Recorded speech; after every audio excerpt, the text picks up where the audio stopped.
Imagine waking up to a world where every decision holds a universe of consequences. Welcome to the Book of Recaps. The film starts with Helen sleeping on the sofa in the first scene. Then Helen's phone alarm rings, and she wakes up to the sound of the alarm. Helen starts thinking about her husband Wells, who committed suicide 10 days ago. In the next scene, Helen is reading the newspaper while drinking coffee. The important thing to note is that the newspaper is dated May 27th. After reading the paper and getting ready, Helen goes to her office. At the office, Helen meets Alex and Florence. Florence says, "I can understand, Helen, how difficult this must be for you. You must be feeling very lonely after Wells' suicide, right?" Florence then gives Helen the key to her lab and says, "I work in the lab after this job. Whenever you feel lonely, come to my lab. I will give you company." Hearing Florence, Helen nods and keeps the lab key with her. In the next scene, Helen is shown with Thomas in a restaurant. Thomas says, "Wells was a really nice person. I spent a lot of time with him. That's why we were project partners. Wells and I were working on a secret project. Wells liked that project a lot. But I don't know why he committed suicide, because this project is very good. That's why I want to continue this project." Hearing Thomas, Helen says, "There are some things, Thomas, that we don't know. As far as I know, Wells was very happy being married to me. Because of me, he would never commit suicide. If Wells committed suicide while working on the project, then there must be some problem with the project. You should stop this project or check everything related to it." Hearing Helen's words, Thomas says, "I can't stop this project. I have invested a lot of money in it." Disappointed by Thomas's words, Helen goes home. In the next scene, we see Helen waking up from sleep again, this time in a blue hoodie.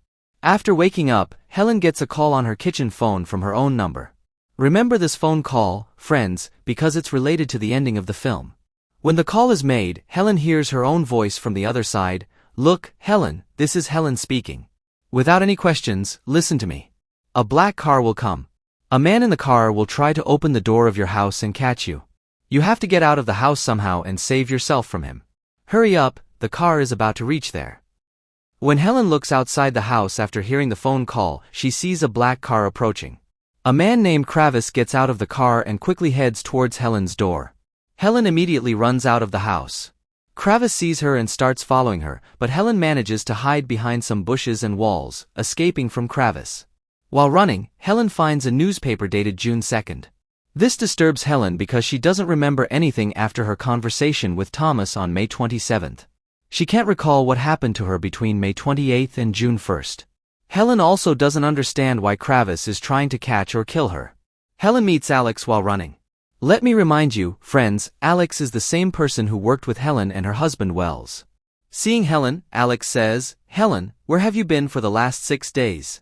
I called your home and your phone." Helen explains the morning incident and tells him that she doesn't remember anything from May 28th to June 1st. Alex doesn't believe her at first. To convince him, Helen calls herself on the phone. On the other side, the other Helen answers, "Don't get me wrong, Alex. I am doing something important right now. I will call you later. You are with Helen and helping her. Something is wrong with Helen. I will talk to you later." Hearing Helen's voice on the phone, Alex finally believes that there are two Helens in the city. After learning this, Alex and Helen feel something is terribly wrong, likely related to Wells' death. To find out more, they go to Helen's father's house, where Wells worked on his project. In the next scene, Thomas is shown in a research chamber, asking about an experiment. When Thomas leaves the research chamber, he meets Travis. Travis says, "What are you doing? Did you find her? You know what she did to me, right? Find her and bring her to me." Travis then leaves to find Helen. When Alex and Helen arrive at her father's house, they find some mathematical equations written on a blackboard. Helen thinks these might be a secret message left by Wells or the other Helen. After much thought, Alex and Helen solve the riddle on the blackboard, revealing a small projector with a video inside, protected by a password. In the next scene, Travis is shown driving and parking his car before entering a mall. In the mall, Travis sees a girl in a blue hoodie, the same one he wants to catch. The girl in the blue hoodie evades Travis, runs away, and hides somewhere. Travis later shows Thomas some photographs from the mall's cameras. He tells Thomas, "These are all the photographs from the mall's cameras. She has taken acid, thyme, charcoal, and a pressure cooker from the mall. It seems she wants to do something big and blow something up." Hearing this, Thomas gets angry. Friends, this girl with the blue hood is the second Helen. She is the same Helen who is guiding Helen from Alex. She went to buy things to make bombs in the mall. How will she use the bomb? Or why are there two Helens here? I will explain in a moment. In the next scene, we see Helen with Alex at her father's house. They are trying to unlock the password-protected video on the projector. Meanwhile, Thomas and Kravis arrive at the house. Helen, using a sniper rifle, keeps Thomas and Kravis at gunpoint, and with Kravis' gun, she takes Alex with her to a hotel. At the hotel, Helen and Alex successfully unlock the password of the saved video in the projector. In the video, Helen's husband, Wells, and his project partner, Thomas, are recorded having a conversation while drinking. Wells says, "I can't move this project further. This project is a time machine, and if people use it to correct their mistakes and commit crimes, it will be disastrous. So far, this time machine can only go 7 days forward or backward in time. The user doesn't remember anything from the time they traveled. If somehow this time machine allows travel to unlimited times or the user retains all their memories, it will be very dangerous. I don't like this project. You have to shut it down, Thomas. If you don't, as a project partner, I will hand over this half-completed time machine to the government." After saying this, Wells leaves his drink on the table and goes to the bathroom. Thomas then takes a poison-like pill from his pocket and mixes it into Wells' drink. When Wells comes out of the bathroom, Thomas smiles and says, "I'm ready to shut down this project. At least finish your drink." Wells drinks it, and in the next few moments of the video, he dies after drinking the poison. After watching the video, Helen understands why Thomas and Kravis want to kill her. Helen says, "I knew my husband could never commit suicide over such a small matter. I won't let her live." But wait, maybe the other Helen is also trying to do the same. I think Alex is doing all this to kill Thomas, the other Helen. And Thomas is after me to catch that Helen. Thomas will get the result of what he has done. Just like Thomas killed my husband and stained his hands with blood, I don't want to kill Thomas and stain my hands with blood.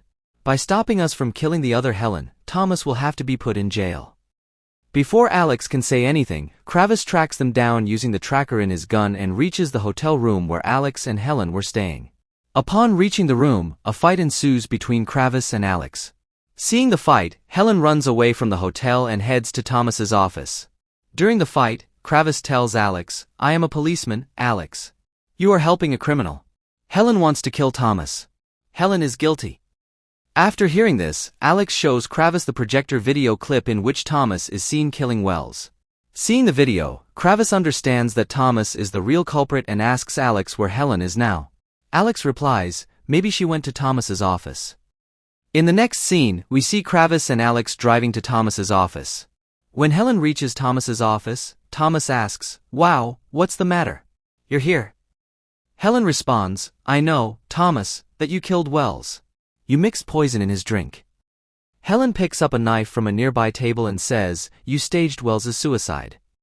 Meanwhile, the other Helen uses Wells's ID card to enter the chamber where the time machine is kept. As she approaches the time machine chamber with a bomb, Thomas tries to enter the chamber.